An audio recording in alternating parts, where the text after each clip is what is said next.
Episode 21। रात को dinner करने के बाद अभय और कृषिका वापस होटल के रूम में आ गए। दोनों के बीच पूरे समय कोई बातचीत नहीं हुई। दोनों के दोनों फ्रेश हुए और उसके बाद अपनी अपनी जगह पर आकर लेट गए और कुछ ही देर में उन दोनों की आंख लग गई। अगली सुबह जब कृषिका की नींद खुली तो उसने देखा कि अभय पहले ही जग चुका था और सोफे पर बैठे अपनी कॉफ़ी पी रहा था। जैसे ही अभय की नज़र कृषिका पर पड़ी तो उसने उसे मुस्कुराते हुए गुड मॉर्निंग विश किया, लेकिन कृषिका ने उसे बदले में कोई जवाब नहीं दिया और अपने फ़ोन में बिज़ी हो गई। अभय सोफे से उठकर कृषिका के पास आया और उसके बगल में बैठ गया। क्या तुम कल की बात से नाराज़ हो? अभय ने उससे पूछा, लेकिन कृषिका ने उसे कोई जवाब नहीं दिया। ओह हेलो, तुमसे ही बात कर रहा हूँ मैं, अभय ने दोबारा उससे पूछा, लेकिन इस बार उसकी आवाज़ काफ़ी कड़क थी। मगर कृषिका ने अब भी उसे कोई जवाब नहीं दिया।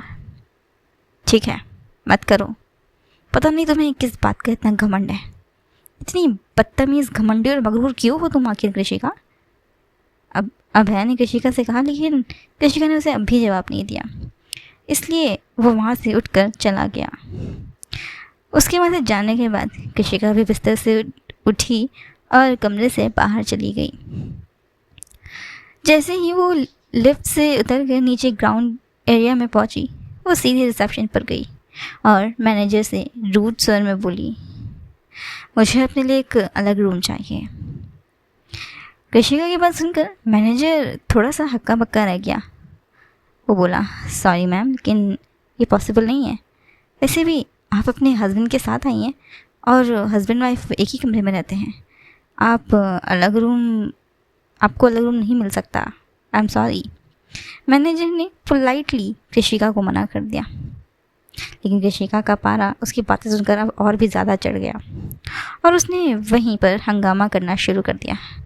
शोर सुनकर होटल के सभी कपल्स अपने अपने कमरे से बाहर आ गए और तमाशा देखने लगे। कृषिका ने होटल के मैनेजर का कॉलर कस के पकड़ लिया और उसे थप्पड़ मारने लगी। अब देगा मुझे दूसरा कमरा, कृषिका ने उसे धमकी भरे लहजे में कहा। उसकी ऐसी बदतमीजी देखकर मैनेजर ने गुस्से से सिक्योरिटी को बुलाया। सिक्योरिटी, इस बदतमीज लड़की को अभी के अभी होटल से बाहर निकालो।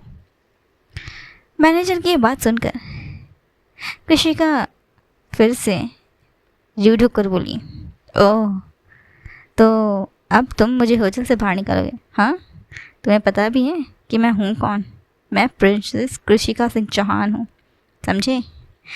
कृषिका ने मैनेजर को अपनी असली पहचान बताई, मगर उसे ज़रा सा भी इस बात का अंदाज़ा नहीं था कि कृषिका की पहचान सिर्फ़ और सिर्फ राजस्थान के ही कुछ लोगों को मालूम थी।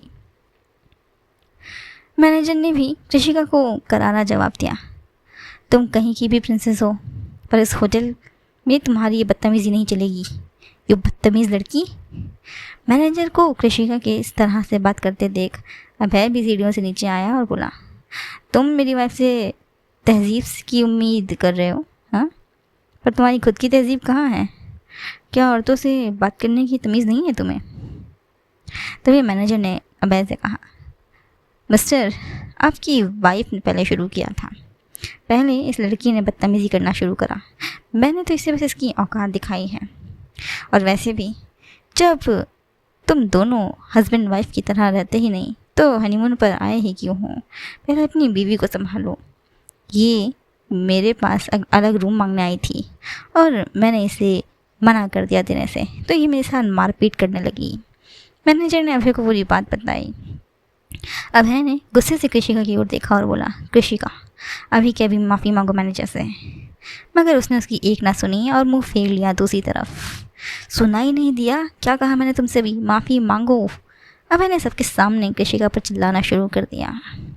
अभय की इस बात करने के तरीके से कृषिका थोड़ा डर गई। सबके सामने सब अब हंसने लगे। यूँ इस तरह अपनी बेइज्जती को कृषिका सहन नहीं कर पा रही थी। मगर इस वक्त वो कुछ भी नहीं कर सकती थी, क्योंकि वो जानती थी कि अगर अभय को उसने अपने खिलाफ़ कर दिया तो फिर कुछ भी हो सकता है। इसीलिए उसने हल्के से सॉरी कही और अपने कमरे में भाग गई। वहाँ कमरे में कृषिका अपने बैग को पैक कर रही थी। तभी अभय कमरे में आया। कृषिका का ये रवैया देखकर अब तो अभय को और भी ज़्यादा गुस्सा आ गया। उसने कृषिका का हाथ पकड़ा और दांत भींचते हुए बोला, राजेंद्र सिंह जी ने तुम्हें हद से ज़्यादा ही बिगाड़ रखा है। माफ़ी मांगना तक नहीं सिखाया तुम्हें। होटल के मैनेजर से लड़ने की क्या ज़रूरत थी तुम्हें? तुम्हें तो तमीज़ ही नहीं है बिल्कुल भी। और दूसरों के सामने पति पत्नी के झगड़ों की बातें कौन करता है? कब समझ जाएगा तुम्हें? कब सीखोगी दुनियादारी? मैच्योर बनो थोड़ा। अब फिर से कृषिका को डांटने लगा। कृषिका ने गुस्से में आकर अभय को धक्का दिया और बोली, मुझे तुमसे तलाक चाहिए, और अगर तुमने मुझे तलाक नहीं दिया तो मैं अपनी जान ले लूँगी और सुसाइड नोट में तुम्हारा नाम लिखूँगी कि तुम ही हो मेरी मौत के ज़िम्मेदार। आई बात समझ? कृषिका की धमकी सुनकर अभय को अब और भी ज़्यादा गुस्सा आ गया, लेकिन उसे ये महसूस हुआ कि इस वक्त वो होटल में है, अपने घर में नहीं, इसलिए वो बाहर कोई तमाशा नहीं कर सकता था। कृषिका अपना सामान लेकर कमरे से बाहर निकल गई। अभय ने उसे रोकने के लिए उसके पीछे भागा, लेकिन कृषिका हवा की तरह कहीं गायब ही हो चुकी थी। उसने बाहर जाकर गार्ड से पूछा कृषिका के बारे में, लेकिन गार्ड को भी कृषिका के बारे में कुछ नहीं पता था। उधर इतनी देर में कृषिका का किडनैप हो चुका था और वो खुद को बचाने के लिए काफ़ी हाथ पैर भी मार रही थी। छोड़ो मुझे, कौन हो तुम लोग? हाँ, कहाँ ले जा रहे हो मुझे? मैंने क्या बिगाड़ा तुम लोगों का? कृषिका खुद को छुड़वाने की कोशिश करने लगी। तभी उसमें से एक गुंडा बोला, चुपचाप बैठी रहे, ज़्यादा बोली तो। इतना कहकर गुंडे ने अपनी पॉकेट से एक चाकू निकाला और कृषिका को दिखाकर बोला, तेरी ज़ुबान काट लूँगा, समझी? इसलिए चुपचाप बैठी रहे। उस गुंडे के हाथ में चाकू मौजूद देख कृषिका काफ़ी डर गई, इसलिए वो चुपचाप बैठ गई। उसका दिल अब ज़ोर ज़ोर से धड़कने लगा था। वो मन ही मन अभय को याद करने लगी और ज़ोर ज़ोर से रोने लगी। छोड़ दो मुझे प्लीज़, उसने चीख कर उन लोगों से कहा, मगर बदले में उसे एक थप्पड़ मिला। हाँ, गुंडे ने कृषिका को ज़ोरदार एक थप्पड़ मारा था और उसके बालों को कस के पकड़ते हुए बोला, कहा था ना चुप रहे, लेकिन नहीं, तू नहीं मानी। अब अगर फिर से तूने अपनी आवाज़ निकाली तो मैं तेरी सच में ज़ुबान काट लूँगा, समझी? कृषिका और भी ज़्यादा सहम चुकी थी, इसलिए चुपचाप बैठ गई, मगर उसकी आंखों से लगातार आंसू बहे जा रहे थे। कुछ ही देर में वो गुंडे कृषिका को किसी खंडर में लेकर पहुंचे और उसे ज़मीन पर ले जाकर पटक दिया। दूसरे गुंडे ने अपने पॉकेट से फ़ोन निकाला और किसी को कॉल करा, और अगले ही पल फ़ोन की दूसरी तरफ से मिले ऑर्डर का इंतज़ार करने लगा और बोला, बॉस ने कहा है कि अब ये कबूतरी हमारी है, हम जो चाहें वो कर सकते हैं इसके साथ। एक ने अपनी शर्ट उतारते हुए बाकी साथियों से कहा, तो वो सब ज़ोर ज़ोर से हंसने लगे। अब तो कृषिका भी समझ चुकी थी कि उसके साथ क्या होने वाला है। नहीं प्लीज़ ऐसा मत करो। कृषिका पीछे ज़मीन में खिसकने लगी, पीछे पीछे, और वो गुंडा, बाकी गुंडे भी उसकी तरफ आगे बढ़ने लगे। क्या नहीं, चुपचाप हमें हमारी भूख मिटाने दें, नहीं तो चलने लायक तक नहीं छोड़ेंगे आज हम तुझे। उस गुंडे ने कृषिका के गालों को अपनी उंगलियों से जकड़ते हुए कहा, नहीं प्लीज़ छोड़ दो मुझे, अब बचा लो मुझे। अब कृषिका बस अभय को ही पुकारे जा रही थी और कुछ ही पल में अभय वहाँ आ भी गया। अभय ने अपनी फाइटिंग स्किल्स से उन गुंडों की काफ़ी पिटाई करी और फिर उन लोगों को पुलिस के हवाले भी कर दिया। कृषिका उठकर अभय से लिपट कर ज़ोर ज़ोर से रोने लगी। इस वक्त तो काफ़ी ज़्यादा डरी सहमी थी। कृषि शांत हो जाओ, अब मैं आ गया हूँ, अब तुम्हें कोई कुछ नहीं करेगा। अभय ने उसे अपने गले से और कस के लगा लिया और उसकी पीठ को जलाते हुए उससे बोला, चलो मैं तुम्हें डॉक्टर के पास ले चलता हूँ। इतना कहते हुए अभय उसे खंडर से बाहर ले गया और सिटी हॉस्पिटल ले गया उसका चेकअप कराने। डॉक्टर ने कृषिका का ट्रीटमेंट किया और अभय से कहा कि कृषिका को आराम करने की सख्त ज़रूरत है। कुछ ही घंटों में वो दोनों के दोनों होटल पहुंच गए। होटल वापस आने के पर होटल मैनेजर ने कृषिका से माफ़ी मांगी और माफ़ी के तौर पर उन दोनों को एक रोमांटिक डिनर ऑफ़र किया। डिनर करने के बाद वो दोनों कमरे में वापस लौट आए। कृषिका नहाने चली गई और अभय बालकनी में ज़रूरी कॉल अटेंड करने चला गया।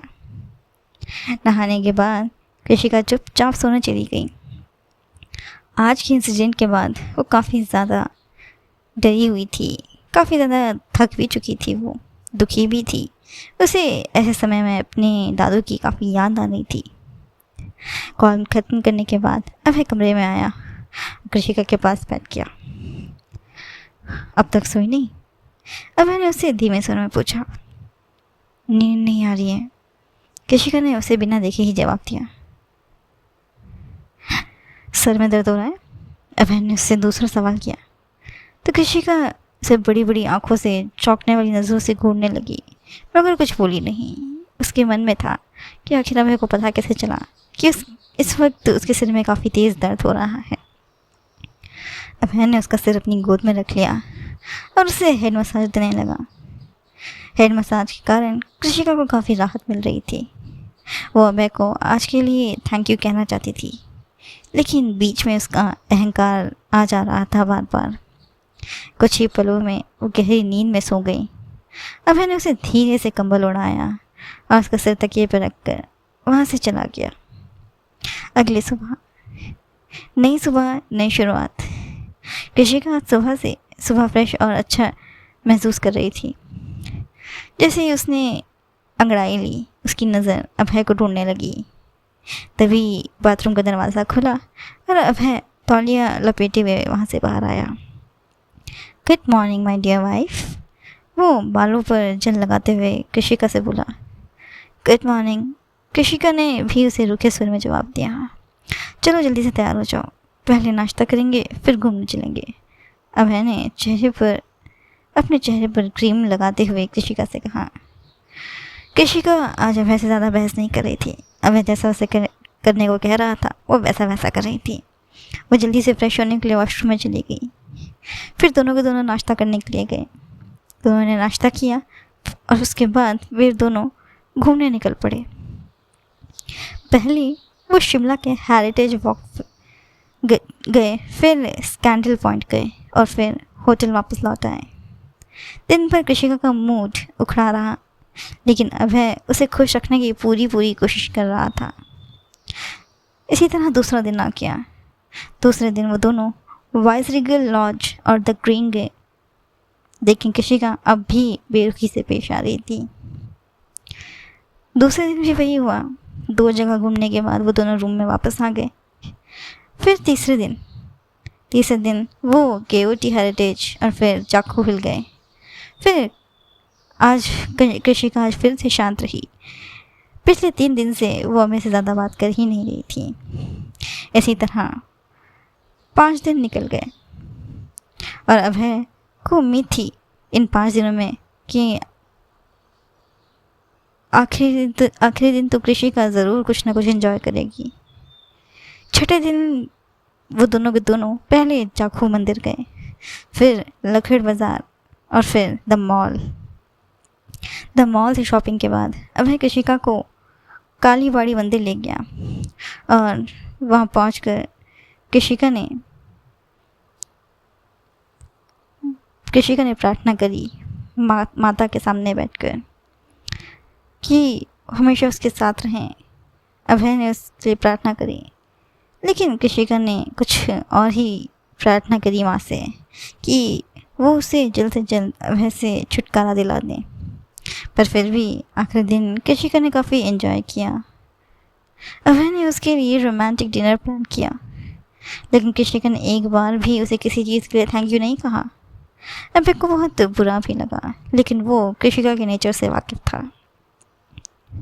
डिनर करने के बाद कृषिका सोने चली गई। लेकिन अभय सिर्फ कृषिका के बारे में सोचता रहा। यही सोचते सोचते वो भी सो गया। अगली सुबह वो दोनों एयरपोर्ट के लिए निकल गए। फ्लाइट में 1 घंटा बाकी था। अभय बात करने का बहाना ढूंढ रहा था कृषिका से, मगर कृषिका अपने फ़ोन में बिजी थी। पर वो समझ गई कि अभय उससे कुछ कहना चाहता है। उसने अपना फ़ोन अपने पॉकेट में वापस रखा और अभय की ओर देखने लगी। पर तभी फ़्लाइट की अनाउंसमेंट हो गई। दोनों फ्लाइट में गए। कृषिका काफ़ी ज़्यादा सुस्त महसूस कर रही थी, तो वो कुछ देर सो गई। अभय को उसके व्यवहार से आज काफ़ी ज़्यादा दुख हुआ, लेकिन उसने कुछ ना कहना ही बेहतर समझा। कुछ ही देर में वो दोनों राजस्थान पहुंच गए और 1 घंटे बाद वो दोनों घर भी पहुंच गए। कृषिका फ्रेश होकर सोने चली गई, क्योंकि रास्ते में ही वो डिनर कर चुकी थी। अभय कुछ देर अपनी माँ के पास बैठा और फिर वापस कमरे में आ गया। जैसे ही वो कमरे में आया तो उसने देखा कि कृषिका ने सारा सामान ज़मीन पर फैला रखा था। उसने सब सामान समेटा और उन्हें उनकी जगह पर जाकर लगा दिया। उसके बाद वो भी अपनी जगह पर जाकर सो गया। अगली सुबह कृषिका बिना फ्रेश हुए कमरे से बाहर निकली और उसने देखा कि सौम्या अभय से लिपटी रो रही थी और अभय उसकी पीठ सहला रहा था। असल में उसे शांत करवाने की कोशिश कर रहा था। मैं वहाँ नहीं रह सकती, अब डर लगता है मुझे उससे। सौम्या रोते हुए अभय से बोली, चिंता मत करो, मैं बात करूँगा। जैसे ही अभय ने उसे ये कहा, उसने दरवाजे पर कृषिका को खड़ा देखा। मैं पहले ही जानती थी कि कुछ ना कुछ चल रहा है तुम दोनों के बीच। भाई बहन का नाटक करते दोनों के दोनों।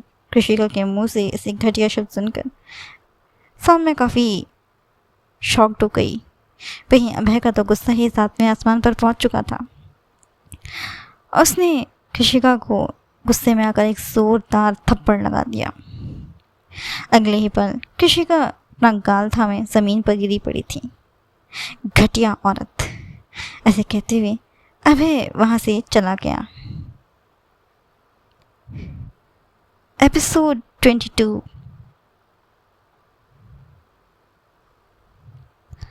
कृषिका को अभी भी सदमा लग रहा था कि अभय ने उसे थप्पड़ मारा है। वो इस बात को यकीन करने को तैयार नहीं थी।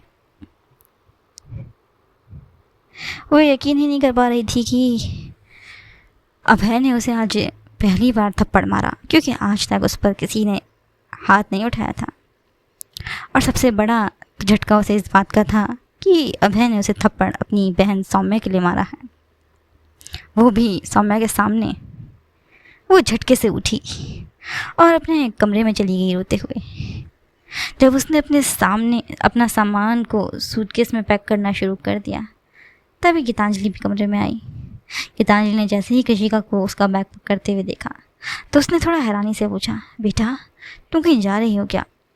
मगर कृषिका ने गीतांजलि को कोई जवाब नहीं दिया और चुपचाप अपना सूटकेस लेकर कमरे से बाहर चली गई।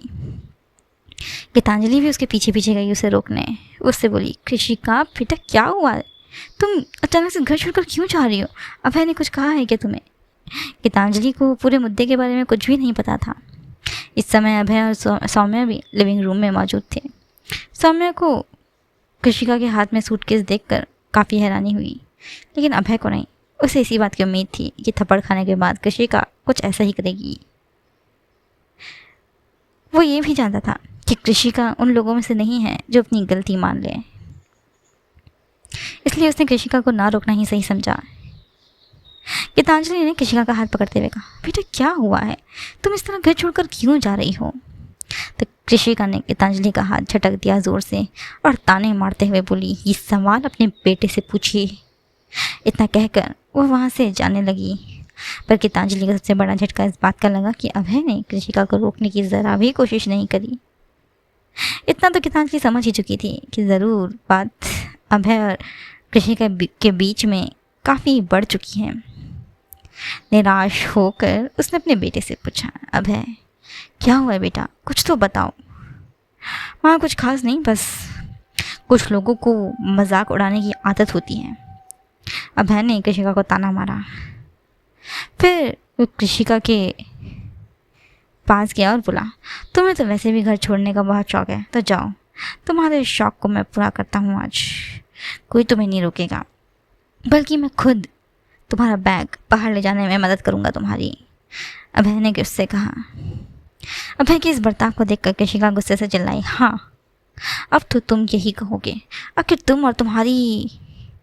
इससे पहले कि वो अपनी बात पूरी कर पाती, अभय ने उसके बाल पकड़कर उसे झटके से कहा, अगर अपनी गंदी जुबान से एक और उल्टा शब्द निकाला ना तो मुझसे बुरा कोई नहीं होगा।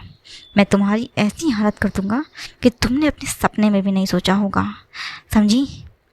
इतना कहकर उसने कृषिका को धक्का दे दिया। गीतांजलि तो ये सब कुछ देखकर सदमे में ही चली गई, क्योंकि आज उसे अपने बेटे में अपने पति की परछाई दिख रही थी। कुछ पलों के लिए कमरे में सन्नाटा छा गया। फिर अभय ने कृषिका का हाथ और सूटकेस दोनों पकड़ा और उसे दरवाजे से बाहर निकालते हुए बोला, इस घर से निकल जाओ और तब तक इस घर में वापस मत लौटना जब तक तुम अपनी गलती नहीं मानोगी और सबसे माफ़ी नहीं मांगोगी। तब तक तो वापस मत ही आना यहाँ। उसके बाद अभय ने उसके मुंह पर दरवाज़ा बंद कर दिया और अपने कमरे में चला गया। वहीं चौहान पैलेस में जैसे ही कृषिका पैलेस पहुंची, वहाँ पहुंचते ही वो अपने दादू से लिपटकर ज़ोर ज़ोर से रोने लगी। दादू, मैंने आपको कहा था ना, वो 2 कौड़ी का नौकर बहुत बुरा है, बहुत घटिया है।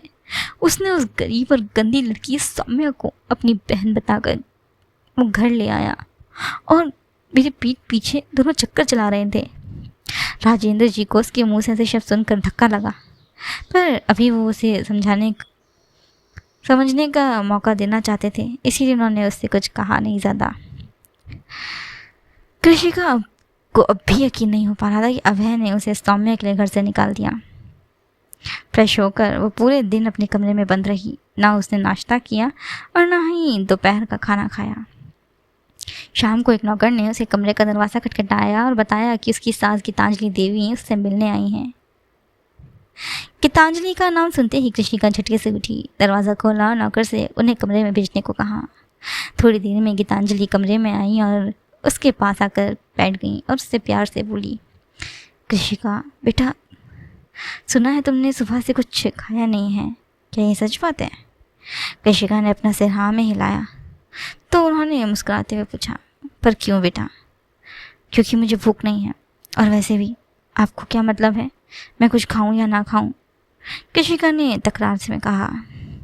इस पर उसकी सास ने प्यार से उससे कहा, क्योंकि तुम मेरे अभय की पत्नी हो तो मुझे तुम बहुत प्यारी हो। अभय का नाम सुनते ही कृषिका को फिर से गुस्सा आ गया। उस नीच इंसान का नाम भी मत लेना आप मेरे सामने, उसने दांत पींचते हुए गीतांजलि से कहा। कृषिका और अभय के बीच की दूरियां देखकर गीतांजलि को एक राह नजर आई। कृषि बेटा, मुझे पता है तुम इस वक्त किस तकलीफ से गुजर रही हो। शादी के बाद हर पत्नी अपने पति को लेकर पॉजिटिव होती है, लेकिन तुम्हारा शक गलत इंसान पर था बेटा। अभय और सौम्या भाई बहन हैं, और तुम्हें तो पता है ना कि भाई बहन का रिश्ता कितना खास और पवित्र होता है। तुमने बिना सोचे समझे उनके रिश्ते पर सवाल उठा दिए, इसलिए अभय को गुस्सा आना लाजमी था। कृषिका ध्यान से गीतांजलि की पूरी बात सुन रही थी। फिर गीतांजलि ने उसे उस सारा सच बताया जो सौम्या और अभय के बीच हुआ था। कृषि, तुम्हें पता है सौम्या बार बार हमारे घर क्यों आती है? उन्होंने कृषिका का हाथ अपने हाथ में लेते हुए पूछा। कृषिका ने अपना सिर ना में हिला दिया। क्योंकि उसका पति उसे मारता है। बहुत उत्साह से सौम्या ने उससे शादी की थी, लेकिन कुछ ही दिनों में उनके बीच दरार आ गई, इसलिए वो अभय के पास आती है, क्योंकि वो उसका बड़ा भाई है और एक बड़ा भाई अपनी छोटी बहन को तकलीफ़ में नहीं देख सकता। सारी बात सुनने के बाद कृषिका को अपने कहे हुए शब्दों पर पछतावा हो रहा था, लेकिन वो इस बात से संतुष्ट थी कि उसे अभय ने खुद घर से निकाला था, इसीलिए वो चाहती थी कि उसे लेने के लिए भी वापस अभय खुद आए। पर ना इस बीच तो उसके पास वापस ना जाने का बहाना पहले से ही था। वो शर्मिंदा तो थी और उसकी नज़रें भी काफ़ी झुकी हुई थी। गीतांजलि ने उसके कंधे पर हाथ रखा और बोली, चलो जो हो गया सो हो गया, अपनी गलती मान लेने से कोई छोटा नहीं होता है बेटा। लेकिन कृषिका ने अपना सिर झटकते हुए कहा, मैं अब उस घर में वापस नहीं आऊँगी। मैं आपके बेटे से तलाक चाहती हूँ। ये सुनकर गीतांजलि स्तब्ध रह गई और चुपचाप वहाँ से चली गई। एपिसोड 23। अब कृषिका को चौहान पैलेस में आए हुए पूरा 1 महीना हो गया था। वो अपने ससुराल अभय के घर वापस जाने का नाम ही नहीं ले रही थी। जब भी राजा राजेंद्र जी उसे उसके ससुराल भेजने की बात करते, कृषिका गुस्सा होकर खुद को पूरे दिन के लिए कमरे में बंद कर लिया करती थी। कृषिका की इस आदत को देख महिमा बुआ उसे ताने मारने लगी थी, लेकिन हर बार राजा राजेंद्र जी अपनी बेटी महिमा को ही डांट दिया करते थे। इस वक्त कृषिका लॉन में बैठी ग्रीन टी पी रही थी। तभी महिमा बुआ वहाँ आकर उसके पास बैठ गई। कृषिका, बेटा क्या कर रही हो? महिमा ने बड़े प्यार भरे अंदाज में उससे पूछा। असल में तो कुछ ज़्यादा ही मिठास थी उसके स्वर में, जो कृषिका को हजम नहीं हुई। बुआ ग्रीन टी पी रही हूँ, दिख नहीं रहा है कि आपको? या आपके चश्मे का नंबर फिर से बढ़ गया है? कृषिका ने महिमा का मजाक बनाते हुए उसे उल्टा जवाब दिया। अपनी बेइज्जती को महिमा बर्दाश्त नहीं कर पाई, मगर इस वक्त वो माहौल को ख़राब नहीं करना चाहती थी, इसलिए उसने मुस्कुराते हुए अपनी असली इरादे की ओर बढ़ना सही समझा। वैसे बाबा साहब तो बहुत बुरे हैं, बार बार तुम्हें ससुराल भेजने का जिद करते हैं। ये ठीक बात थोड़ी ना है। अब भाई अभय को खुद आना चाहिए तुम्हें लेने के लिए, तुम खुद क्यों जाओगी? कृषिका पर असर होता देख महिमा ने बात आगे बढ़ाई। उसे भड़काने लगी थी। अब ये घर भी तुम्हारा ही है, जब तक चाहो तब तक रहो यहाँ। कृषिका ने महिमा की बात पूरी होने से पहले ही रुकते हुए कहा, क्या मतलब है आपका कि ये घर मेरा भी है? ये घर मेरा भी नहीं, ये सिर्फ और सिर्फ मेरा घर है। समझ आ गई आपको बात? महिमा को कृषिका की ये 2 टुक सुनकर चुप्पी साधनी पड़ी। कुछ देर बाद महिमा के दिमाग में एक ऐसा विचार आया कि इस बार कृषिका उसकी बात पर चिढ़ेगी। अच्छा छोड़ो ये सब। वैसे 1 महीना हो गया है तुम्हें यहाँ, मैंने एक बार भी फ़ोन नहीं किया तुम्हें, या फिर कोई मैसेज किया हो? इस पर महिमा बुआ ने निशाना सही जगह पर लगाया। अभय का नाम सुनते ही कृषिका एकदम चुप हो गई। वो कुछ बोल ही नहीं रही थी। मुझे पता है उसने इन दोनों में से कुछ भी नहीं किया होगा। जानती हो ना, ये मर्द होते ही ऐसे हैं, अपनी गलतियों का ठिकरा दूसरों के सिर पर फोड़ देते हैं। अब देखो ना, रौनित के बाबा की गलती थी और दोष मुझ पर और मेरे बेटे पर डाल दिया उन्होंने। महिमा की बातें अब कृषिका को बेचैन कर रही थी। क्या मतलब है बुआ आपका? कृषिका ने उससे सीरियस होकर पूछा। बेटा, मेरा मतलब ये है कि यूँ बैठकर मत सोचो कि अभय तुम्हें लेने आएगा, इस उम्मीद में तुम मत रहना। वो तो अपनी बहन जैसी गर्लफ्रेंड सौम्या के साथ ऐश में लगा होगा और तुम यहाँ इस शादी की जंजीरों में बंधी हुई हो। महिमा बार बार सीधा दिल पर वार कर रही थी कृषिका के। बुआ साफ साफ कहो, क्या कहना चाहती हो आप? मुझे कुछ समझ नहीं आ रहा है। कृषिका बेचैन होने लगी थी और भी ज़्यादा। अरे बेटा, मतलब ये है कि कल मैंने अभय और सौम्या को मॉल में देखा। सौम्या के हाथ में ढेर सारे शॉपिंग बैग्स थे और अभय उसके बिल पे कर रहा था। अब खुद ही सोचो, क्या अभय तुम्हें कभी शॉपिंग पर लेकर गया? कभी कहीं घुमाने लेकर गया? कृषिका अभय की यादों में खो सी गई और उसके मुंह से हाँ निकल गया। वो मुझे शिमला लेके गया था। ये सुनते ही महिमा हंस पड़ी। उसे हंसता देख कृषिका उसे हैरानी से देखने लगी और उससे पूछा, आप हंस क्यों रही हो बुआ? महिमा ने अपनी हंसी रोकते हुए कहा, अरे हंसी तो आएगी ही ना बेबी। जो लड़की पैलेस में ही रही हो, ऑक्सफोर्ड यूनिवर्सिटी में पढ़ी हो, वो हनीमून पर शिमला गई, कुछ अजीब नहीं है? महिमा की बातों का जवाब दिए बिना ही कृषिका फिर से अभय के बारे में सोचने लगी। तभी महिमा ने एक और तीर मारा। अब क्या करें, तुम्हारी किस्मत ही ऐसी है, तुम्हारे पति की औकात ही इतनी थी। बुआ, आप मुझसे ये सब बातें करने आई थी? कृषिका ने गुस्से में कुर्सी से उठते हुए महिमा से कहा। महिमा भी अपनी जगह से उठी और बोली, नहीं बेटा, मेरा वो मतलब नहीं था, मैं तो बस। बिना उसकी बात पूरी सुने कृषिका वहाँ से चली गई। कमरे में पहुँचते ही उसने फ़ोन उठाया और अभय को कॉल करने का मन बनाया, लेकिन तभी अभय की कही हुई बातें उसके कानों में गूंजने लगी। इसीलिए उसने उसे कॉल करने का आइडिया ड्रॉप कर दिया, क्योंकि एक बार फिर से उसका अहंकार बीच में आ गया। फ़ोन बिस्तर पर फेंक कर कृषिका सिर पकड़ कर बैठ गई। कृषिका बेटा, राजा साहब आपको डिनर के लिए बुला रहे हैं। बिंदिया, जो महल की रसोइयाँ थी, उन्होंने दरवाजे के बाहर से उससे कहा, मुझे भूख नहीं है। कृषिका ने अंदर से जवाब दिया। थोड़ी देर बाद दरवाजे पर फिर से दस्तक हुई। राजेंद्र जी ने बाहर से ही उसे आवाज़ दी, कृषि बेटा। अपने दादू की आवाज़ सुनते ही कृषिका झटके से उठी। उसने दरवाज़ा खोला और उनसे लिपट कर रोने लगी। कृषि बेटा, क्या हुआ तुम्हें? सब ठीक है ना? राजा राजेंद्र जी ने उसकी पीठ से हिलाते हुए उससे पूछा, लेकिन तभी कृषिका बेहोश हो गई। राजा राजेंद्र जी और महिमा, वो दोनों घबरा गए। दोनों ने मिलकर उसे बिस्तर पर लेटाया और तुरंत डॉक्टर को बुलाया। राजा राजेंद्र जी ने तुरंत अभय को और गीतांजलि को फ़ोन करके महल आने को कहा। कुछ देर बाद गीतांजलि और अभय और तारा महल पहुंचे। डॉक्टर भीम सिंह कृषिका की चेकअप कर रहे थे और अभय उसके हाथ थामे उसके पास ही बैठा था। उसे कृषिका की काफ़ी फिक्र हो रही थी। प्रिंसेस कृषिका को काफ़ी कमज़ोरी हो चुकी है, इस वजह से चक्कर खाकर गिर गई हैं। लगता है ये खाना ठीक से नहीं खा रही हैं। मैं कुछ दवाइयाँ लिख रहा हूँ, समय पर दे दीजिएगा इन्हें, और खाना भी टाइम पर खिला दीजिएगा। इतना कहकर डॉक्टर वहाँ से चले गए। फिर गीतांजलि, तारा, महिमा और राजा राजेंद्र जी कमरे में आए। धीरे धीरे कृषिका को होश आने लगा। अभय को अपने सामने देखकर उसके चेहरे पर मुस्कान आ गई, लेकिन उसने अपनी खुशी को छिपाया और अपने दादू से और गीतांजलि को देखने लगी। कृषिका, मेरी बच्चे, तू ठीक तो है? गीतांजलि उसके पास बैठ गई, उसका माथा सहलाने लगी। कैसी है अब? कितनी कमज़ोर हो गई है तू, ठीक से खा भी नहीं रही है। गीतांजलि के सवालों को कृषिका हल्की सी मुस्कुराई और फिर उसने अपनी आंखें बंद कर ली। डॉक्टर ने उसे इंजेक्शन दिया है, इसीलिए ये सो गई है फिर से, अभय ने जवाब दिया सबको। इसके बाद अभय और गीतांजलि वहाँ से जाने लगे, लेकिन राजा राजेंद्र जी ने उन्हें रात को महल में ही रुकने को कहा।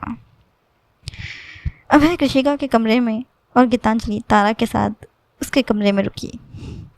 अगली सुबह जब कृषिका की आंख खुली तो उसने देखा कि अभय उसके पास ही सो रहा था। उससे अपने पास सोता देखकर कृषिका के होठों पर मुस्कान आ गई। न जाने उसे क्या होने लगा था। अभय को अपने सामने देखकर उसके होठों पर बार बार मुस्कान आ जाया करती थी, लेकिन तभी अभय की भी आँख खुल गई। क्या बात है डियर वाइफी, इतनी प्यारी सी स्माइल देखकर लग रहा है तुम मुझे काफ़ी मिस कर रही थी। अभय के सवालों से घिरी कृषिका को समझ ही नहीं आया कि अब वो उसे उसकी बात का क्या जवाब दे। ऐसा कुछ नहीं है, मैं तो बालकनी में बैठे कबूतर को देखकर मुस्कुरा रही थी। कृषिका ने बात घुमा दी, लेकिन अभय सिंह बेवकूफ़ नहीं था। वो जान चुका था कि कृषिका असल में उसी को देखकर मुस्कुरा रही थी। अभय बेड से नीचे उतरा और वॉशरूम चला गया फ्रेश होने के लिए, और कृषिका अब भी उसके ही बारे में सोच रही थी। थोड़ी ही देर बाद अभय तैयार होकर बाहर आया और कृषिका बिस्तर पर बैठी उसका इंतज़ार कर रही थी। कृषिका भी फ्रेश होने के लिए चली गई और तब तक अभय ने उसका फ़ोन चेक करना शुरू कर दिया। फ़ोन चेक करते हुए उस वक्त उसकी नज़र कृषिका की डिस्प्ले फ़ोटो पर गई, शिमला वाली फ़ोटो जिसमें वो दोनों साथ थे। तुम बहुत बदल गई हो कृषि, अभय ने अपने मन में कहा। तभी बाथरूम का दरवाज़ा खुला। अभय ने जल्दी से उसका फ़ोन वापस उसकी तकिया के नीचे रख दिया और आईने के सामने अपने बाल बनाने लगा। तब से तैयार नहीं हुए तो? कृषिका ने थोड़ा रूड होकर कहा। नहीं, तुम्हारा इंतज़ार कर रहा था। मैंने सीटी बजानी शुरू कर दी। हटो यहाँ से, मुझे भी तैयार होना है। कृषिका फिर से अपने पुराने रूप में आ चुकी थी अब। बिस्तर पर बैठते हुए अभय बोला, उम्मीद है अब तुम्हें अपनी गलतियों का एहसास हो चुका होगा। कृषिका ने उसे बदले में जवाब दिया, कौन सी गलती? अभय ने अपनी आंखें बंद कर ली और बोला, तुम कभी नहीं सुधरोगी। मैंने सोचा था कि 1 महीने में कुछ ना कुछ तुम्हारे दिमाग में घुस ही गया होगा और तुम्हें अपनी गलती का एहसास भी हो गया होगा, लेकिन मैं गलत था। तुम कभी नहीं सुधर सकती। कौन सी गलती? वो जो मैंने तुम्हारे और सौम्य के रिश्ते पर सवाल उठाया। अगर मैं गलत थी तो तुम भी सही नहीं थे। एक बार भी फ़ोन या मैसेज नहीं किया, क्योंकि तुम सौम्य के साथ शॉपिंग करने में कुछ ज़्यादा ही बिजी थे। मेरा तो तुम्हें ख्याल भी नहीं था। कृषिका ने भी अभय पर आरोप लगाने शुरू कर दिए तो अभय उस पर हंस पड़ा। तुमने मुझे कभी उस झोपड़ी से बाहर भी निकलने दिया? इतना कहते हुए अभय ने कृषिका को दीवार से लगाकर अपनी बाहों में कैद कर लिया। कृषिका की सांसें अब तेज़ हो गईं। उसकी छाती अभय की छाती से टकरा रही थी।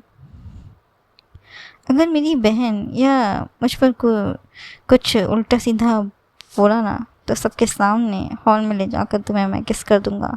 शायद तुम भूल गई हो मेरी धमकी, तो तुम्हें याद दिला रहा हूँ मैं एक बार फिर से। इतना कहकर अभय ने कृषिका की कॉलर बोन पर किस कर दिया, जिसके बाद उसके शरीर पर करंट दौड़ गया। उसका यह स्पर्श कृषिका के अंदर एक अलग सा एहसास भर गया। अभय कमरे से बाहर चला गया, लेकिन कृषिका वहीं जमी रही। वो हाथ फेरने लगी उस जगह पर जहाँ अभय ने उसे चूमा था। तभी बिंदिया ने उसे ब्रेकफास्ट के लिए बुला लिया। कृषिका तैयार होकर नीचे आई। नाश्ते की टेबल पर सब अभय से कह रहे थे कि कृषिका को साथ ले जाएं, लेकिन अभय ने कुछ ऐसा कह दिया जिससे कृषिका की आत्मा को ठेस पहुंच गई। मैं तब तक कृषिका को नहीं लेके जाऊंगा जब तक इसे अपनी गलती का पछतावा नहीं होगा। अगर खुद चलकर माफ़ी मांग ले तो अलग बात है, लेकिन उसे मेरी बहन से माफ़ी तो मांगनी ही होगी। तभी महिमा बोली, अरे कृषि बेबी।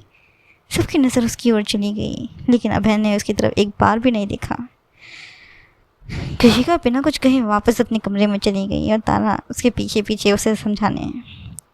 कृषिका का कमरा। तारा उसे समझा रही थी, कृषि बेटा नाराज़ मत हो, अभय के साथ वापस चली जाओ। सौम्य से भी माफ़ी मांग लो। जब हम गलती करते हैं तो हमें माफ़ी भी मांगनी चाहिए। कृषिका कुछ नहीं बोली। वो तारा से निराश होकर जाने लगी वहाँ से। जाते जाते उसने कहा, सोचो अगर मेरी बहू तुम्हारे और उदय के रिश्ते पर उंगली उठाए तो कैसा लगेगा तुम्हें? यह सुनकर कृषिका अपनी जगह पर ही जम गई। अभय और गीतांजलि जब महल से निकलने लगे तो उन्हें उम्मीद थी कि कृषिका अब साथ चलेगी, लेकिन वो नहीं आई।